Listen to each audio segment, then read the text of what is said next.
बच्चे बच्चों आओ, अपना टैलेंट दिखाओ, बताओ कि हमारा गोंडी जो है ना किसी से पीछे नहीं है। मेरा गोंडी मुंबई में सबसे आगे, यहाँ एक से एक हुनरमंद पड़े हुए हैं।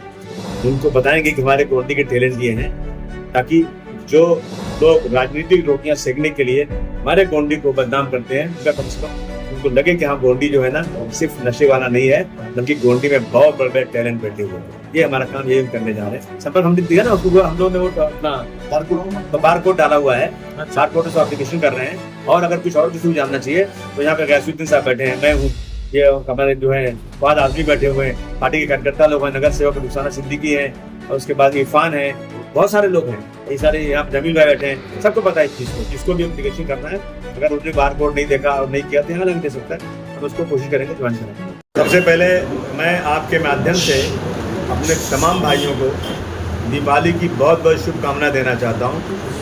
हमारे देश में अमन चैन रहे और हमारे मुल्क में हर रोज़ 365 दिन दिवाली की तरह खुशी मनाई जाए, ये मेरे दिल की तमन्ना है। मैं गोंडी मानकुश शिवाजी नगर में पिछले 20-25 सालों से काम कर रहा हूँ, तो तुम्हारे मिले भी हूँ। अभी देख रहा हूँ कुछ लोग, छोटे भैया लोग जैसे लोग, जो अपनी राजनीतिक रोटी सेकने के लिए मेरे इस मानकुश शिवाजी नगर को बदनाम कर रहे हैं।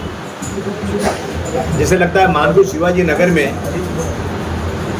नशा नशा नशा और कुछ है ही नहीं। इसे मैंने तय किया कि मैं गोंडी का टैलेंट इस गोंडी में दिखाना चाहता हूँ। इस गोंडी में IAS भी बने हैं, डॉक्टर भी बने हैं, PhD भी किया है, IT के लोग बहुत हैं, बहुत सारे बड़ी बड़ी पोस्ट लेकर बड़ी बड़ी कंपनियों में काम कर रहे हैं। तो मैंने सोचा मैं एक गोंडी टैलेंट दिखाऊं लोगों को, इसलिए हमने आने वाले 8 नवंबर को है दिन, हमने जो ये ग्राउंड जो है अंबेडकर गार्डन में एक बड़ा मैंने कार्यक्रम रखा है। उसके पहले हमने इनवाइट किया यहाँ पर कि जो है ड्राइंग के लिए बच्चे, कौन से बच्चे अच्छी ड्राइंग बनाते हैं, कौन से बच्चे फुटबॉल में बहुत अच्छे खेलने में हैं, वॉलीबॉल है, बॉक्सिंग है, बैडमिंटन है, मेहंदी जो बच्चियाँ लगाती हैं, और स्पीच मतलब आवाज़ गोवंडी स्पीच देना, सिंगिंग का प्रोग्राम का, सिंगिंग कितने बच्चे अच्छी करते हैं, कराटे का काम, और उसके बाद जो है ये गालिब ऑफ गोंडी मुशायरा। बच्चे यहाँ पे मुशायरा पढ़ना इतना आसान नहीं है कि गालिब ऑफ गोंडी में बताएंगे। नात का प्रोग्राम होगा, कुरान शरीफ के नात पढ़ेंगे, और जो है इस तरह से क्रिकेट का होगा, और बहुत सारे। जब से हमने ऐलान किया है इतने ज़्यादा एप्लीकेशन आ रहे हैं, इतने ज़्यादा एप्लीकेशन आ रहे हैं इसमें, इस मुकाबले में शामिल होने के लिए। मैं समझता हूँ कि हम सोच भी नहीं सकते थे कि हमारे गोंडी में इतने ज़्यादा टैलेंट हैं। इन टैलेंट को हम लोग अभी इनका वो करवा रहे हैं, कंपटीशन करवा रहे हैं। रोज़ाना गोंडी में चल रहा है, इन्हें कंपटीशन हो रहा है। उसमें जो लोग फर्स्ट आएंगे वो हम 8 तारीख को 7 बजे के बाद बहुत अच्छे अच्छे गेस्ट को बुलाएंगे, उनके नाम हम बाद में अनाउंस करेंगे, बुलाएंगे, उनके हाथों से उनको अप्रिशिएट करेंगे और उनको सर्टिफिकेट देंगे। उनको बताएंगे कि हमारे गोंडी के टैलेंट ये हैं, ताकि जो लोग राजनीतिक रोटियां सेकने के लिए हमारे गोंडी को बदनाम करते हैं, उनका कम से कम उनको लगे कि हाँ, गोंडी जो है ना सिर्फ नशे वाला नहीं है, बल्कि गोंडी में बहुत बड़े टैलेंट बैठे हुए हैं। ये हमारा काम, ये हम करने जा रहे हैं, इसलिए बुलाया। सर, ये जो टैलेंट शो आप जो गोंडी में कर रहे हैं, इसमें लगभग कितने बच्चे लोगों ने अभी तक भाग लिया? हर काम में, मैंने बताया नहीं, क्रिकेट है सैकड़ों बच्चे, मेहंदी है सैकड़ों लड़कियाँ, इस तरह से जो स्पीच के लिए बहुत सारे लोग, नाच के लिए बहुत सारे लोग, कराटे के लिए और बॉडी बिल्डिंग के लिए, मतलब हर में जितना हम सोचते थे ना उससे ज़्यादा एप्लीकेशन आ रही हैं। नहीं, ये सिर्फ गोंडी टैलेंट है, ये सिर्फ गोंडी का टैलेंट दिखाने के लिए। सर, अगर किसी को करना है तो संपर्क किन से करेंगे?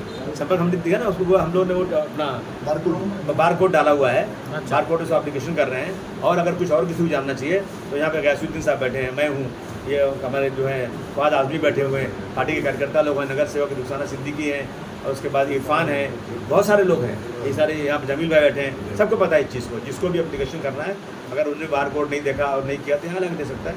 हम उसको कोशिश करेंगे ज्वाइन कराने की। इससे करेंगे बच्चों आओ अपना टैलेंट दिखाओ, बताओ कि हमारा गोंडी जो है ना किसी से पीछे नहीं है। मेरा गोंडी मुंबई में सबसे आगे, यहाँ एक से एक हुनरमंद पड़े हुए हैं। ये हमारा 8 नवंबर को है।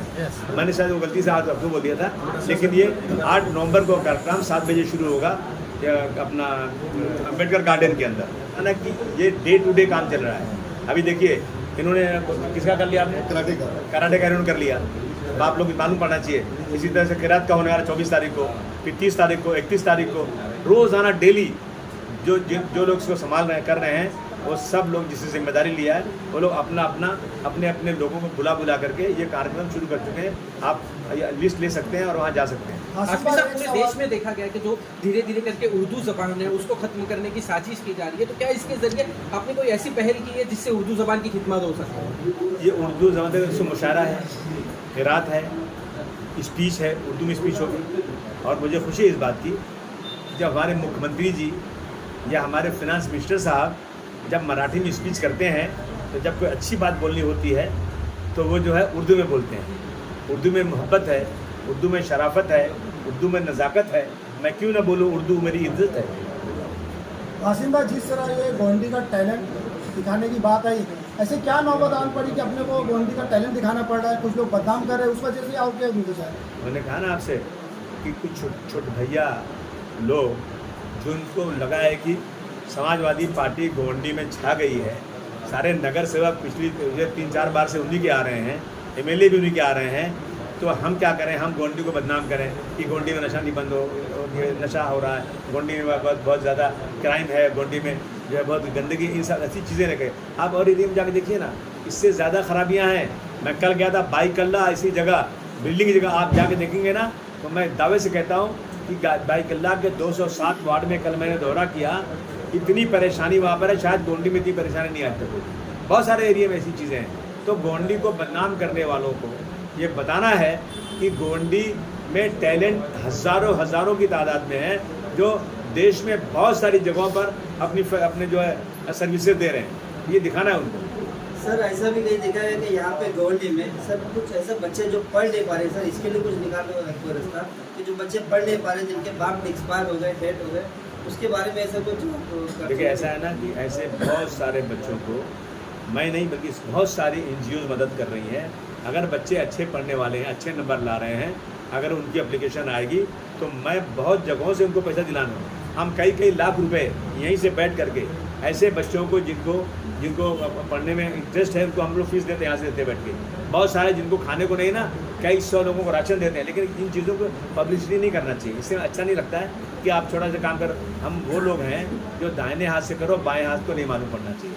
अब आगे देखिए, अगर आपको देखना ही है तो आप हर 11 तारीख को आ जाइए मेरे वहाँ पे, मेरे जो मेडिकल पे, जैसे हम लोग क्या क्या बांटते हैं वहाँ पर। लेकिन नहीं करना चाहिए, क्योंकि लेने वालों को लगता है ना ये लोग हमको दे रहे हैं, हमारा इश्तिहार कर रहे हैं। ये तो देखिए सबका काम है कि जब जो आदमी समाज में निचली स्तर पे है, उसकी ज़रूरतें हैं, उसको कहीं ना कहीं से मदद करना चाहिए। एक आदमी नहीं कर सकता, हर आदमी को कुछ न कुछ अपनी तरफ से उसको आगे बढ़ाना चाहिए। सर, गोवंडी में जो है शिक्षा की बहुत ज़रूरी है, तो उस तरह से आप एक आमदार हैं तो एक कॉलेज बनवाने की कोशिश आप करेंगे? मैं इस तरह से, अगर मुझे आप बता दें कि एक आमदार कॉलेज बना सकता है कैसे, मैं आज करोड़ों रुपया मेरे जेब का लगाकर करने को तैयार हूँ। जब से आमदार बना हूँ, सरकार से कह रहा हूँ मुझे एक जगह दे दो, लीज पर दे दो, पैसे में दे दो, मैं उस पर कॉलेज खोलूँगा।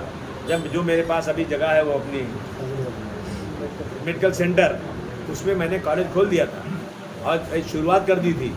1 साल तक मैं हर महीने 7 लाख रुपए अपने जेब से खर्च करके टीचरों को सबको तनख्वाह देता था, किससे मैं 1 रुपये लेता नहीं था। और ये था कि मेरा कॉलेज रिकग्नाइज हो जाएगा। मैं MLA था, मुझे गर्व था इस बात का कि मैं जब एजुकेशन डिपार्टमेंट जाऊँगा तो मुझे परमिशन मिल जाएगा। लेकिन लास्ट में क्या हुआ, सब कुछ होता रहा, सारा कॉलेज चलता रहा। उसके बाद लास्ट में जब VC की टीम आई यहाँ पर, उन्होंने कहा कि आपकी जो जगह मिली है ना, ये सिर्फ 3 साल की लीज़ पर है, जब तक 5 साल लीज़ नहीं होगी हम आपको परमिशन नहीं देंगे, आप स्कूल नहीं चला सकते, आपका स्कूल इलीगल होगा, गैर कानूनी होगा। हमने उस दिन से बहुत कोशिश किया। सर, जिस तरह से सुनिए, अभी तक हमको 5 साल का नहीं मिला है। अभी हमको जो कलेक्टर अभी आए हुए हैं और अभी जो हमारे जो है इसके मिनिस्टर हैं, रेवेन्यू मिनिस्टर, इन्होंने वादा किया मैं 5 साल दूंगा। जिस दिन 5 साल हो गए ना, सेम डे मैं वहाँ गर्ल्स कॉलेज का शुरुआत कर दूंगा और आगे इंशाल्लाह इसको बढ़ाऊंगा। जिस दिन मुझे बड़ी ज़मीन मिल गई ना, मैं किसी से पैसा नहीं मांगूंगा, मैं खुद अपने पैसे से पूरा कॉलेज बनाने को तैयार हूँ। और सर गोवंडी टैलेंट जो हो रहा है सर, उसमें कुछ एज लिमिट है या कोई दूसरे धर्म के लिए ऐसा कुछ है कि हर धर्म के लोग आ सकते हैं? यहाँ धर्म की कोई बात ही नहीं है। लेकिन जो लोग धर्म की बात करते हैं वो बीजेपी के लोग हैं, वो RSS के लोग हैं। समाजवादी पार्टी इस मुल्क में जैसे दो आंखें हैं ना, एक हिंदू एक मुसलमान, एक भी आँख खराब हो गई ना तो आदमी बदसूरत हो जाएगा, काना हो जाएगा। मैं इस देश को खूबसूरत देखना चाहता हूँ। हमारे यहाँ हिंदू मुस्लिम में कोई अंतर नहीं है, जितने भी आएंगे ना सबके साथ इंसाफ होगा। इलेक्शन के टाइम पे देखा गया अक्सर करके आसिम भाई कि कुछ लोगों का एक शोषा हो गया है कि गोंडी को बदनाम करना चाहे किसी भी संदर्भ में, उन लोगों को आप क्या एक चेतावनी देना चाहेंगे? हम तो कहेंगे भाई सुधर जाओ। सर एक मुख्यमंत्री भी अगर आपको कुछ उल्टा कहता है तो आप पलटवार करते हैं, लेकिन यहाँ पर कुछ चंद सोशल वर्कर या आपके निकाले हुए या कोई आपके खिलाफ हो रहा तो आपने चुप्पी क्यों साथी उनके खिलाफ आपको क्यों? मुझे बचपन से सिखाया गया है कि कीचड़ में पत्थर डालोगे ना तो छींटा अपने पर आएगा। और ये भी सिखाया गया है कि जब हाथी चलती है ना तो चारों तरफ से कुत्ते भूखते हैं, हाथी मस्त होकर चलता रहता है। मैं वही हाथी हूँ। सर इलेक्शन दूसरा सुनिए, पलटवार होगा तो ये कुत्तों का इंजेक्शन कब लगाया जाएगा? जनता देगी उसका जवाब, पलटवार जो है ना इलेक्शन में होगा। जनता देगी उसका जवाब। जी, जो लोग आज तक अबू आसिम के आगे पीछे रह करके उनका धन्यवाद, उनका शुक्रिया अदा करते चिल्लाते थे, उनकी ज़बानें घिस जाती थी, वो एक बैग कह रहे हैं कि अबू आसिम ने कुछ काम ही नहीं किया। कल तक तो तुम ये कह रहे थे। वैसे लोग क्या बोलते हैं? दोगला, दो ज़बान वाला। और मैं ऐसे लोगों के का जवाब देता नहीं ना। मैंने मेरे तमाम कार्यकर्ताओं को मना किया है, नाम भी मत लेना। अगर तुमने नाम ले लिया तो बड़े आदमी बन जाएंगे। वो चाहते हैं हम उनका नाम लें, नहीं हम जानते नहीं कौन लोग हैं, बोलने दीजिए। सर इलेक्शन आ रहा है नज़दीक BMC का, तो समाजवादी पार्टी जो है अकेले लड़ने वाली है या किसी से आप अलायंस करने वाले? 101% अकेले लड़ेंगे, किसी के साथ अलायंस नहीं करेंगे। समाजवादी पार्टी पूरी ताकत से अकेले लड़ेगी। जो बिहार में कांग्रेस ने किया है ना, ये बहुत गलत किया है। इससे पूरे देश में एक गलत मैसेज जा रहा है। पूरा इंडिया अलायंस को ये तोड़ देना चाहते हैं। कांग्रेस की लीडरशिप यहाँ ही नहीं है, किसके साथ जाएंगे हम लोग? हम हमेशा हमने यही किया है कि बीजेपी के मुकाबले में कांग्रेस को साथ दिया। ये कांग्रेस यहाँ ख़त्म होती जा रही है। कांग्रेस चाहती है कि आओ हमको दो, हमसे कुछ लो मत। तो इसलिए हमने तय किया है और हमने अपने राष्ट्रीय अध्यक्ष जी से अभी हम ऊपर बात कर रहे थे, आपके पास आने के पहले उनसे बात कर रहे थे। उन्होंने कहा कि जो आपको महाराष्ट्र में सही लगे आप कदम उठाइए, हमारी तरफ से पूरा परमिशन है। आर्मी साहब, आप शिवसेना के साथ में सरकार में रहे, वहीं इस बार जो है एक अनोखी पहल देखी गई है जहां दो भाई एक साथ आ रहे हैं, राज ठाकरे और उद्धव ठाकरे। अगर वहां से आपको निमंत्रण किया जाता है अलायंस के लिए, तो क्या आप उनके साथ जाने के लिए खुले हैं? किया गया निमंत्रण, आइए, लेकिन हम नहीं जाएंगे। सर 227 वार्ड में से कितने वार्ड जो है समाजवादी पार्टी पर अपने कैंडिडेट खड़ा करने वाले? हम तो चाहते हैं कि 227 में पूरा का पूरा हमको उम्मीदवार मिल जाए, हम पूरा खड़ा करें। और सपना देखना है बड़ा। गांधी जी ने कहा था सपना बड़ा देखो, छोटा मत देखो। मैं समाजवादी पार्टी का मेयर बनाना चाहता हूं। अगर मुझे 227 में अच्छे उम्मीदवार मिलेंगे, लोग मुझे वोट देंगे तो मैं वहां खड़ा करूंगा, नहीं तो जहां जहां अच्छे उम्मीदवार होंगे हर जगह खड़ा करूंगा। हमारा आखिरी नशा सिर्फ गोंडी में नहीं है, नशे के लिए पूरे बम्बई में कोहराम मचा हुआ है। जब मैं असेंबली में खड़ा होकर बोलता हूं तो 50 MLA खड़े हो जाते हैं कि मेरे एरिया में, मेरे एरिया में, मेरे एरिया में। सरकार अभी सरकार थोड़ा सा सीरियस भी है। हमारे जो समीर शेख साहब आए हैं, उनसे हमारी बातें हुई कई बार, इसीलिए तो सब परेशान है ना। ये नशे वाले का अब क्या होगा? मेरा मदद कर रहा है भाई का बेटा जो शोले में कालिए का हुआ था। हाँ, अभी सबके साथ जो है ना बहुत सख्ती बरती जा रही है। और मैं आपके माध्यम से फिर गोंडी के लोगों को और सारे प्रेस वालों को कहना चाहता हूँ कि आपके पास जहाँ जहाँ नाम हो कि फ़लाँ आदमी नशे का काम करता है, फ़लाँ नशा पीता है, यहाँ रहता है, आप मुझे देंगे, आपका कहीं नाम नहीं आएगा। मैं उसको नशा छुड़वाने के लिए पुलिस की मदद, हमारे लोगों की मदद, उलमाओं की मदद, फैमिली की मदद लेकर के उसको मैं नशे से दूर करने का पूरा 100% मैं कोशिश कर रहा हूँ, करूँगा।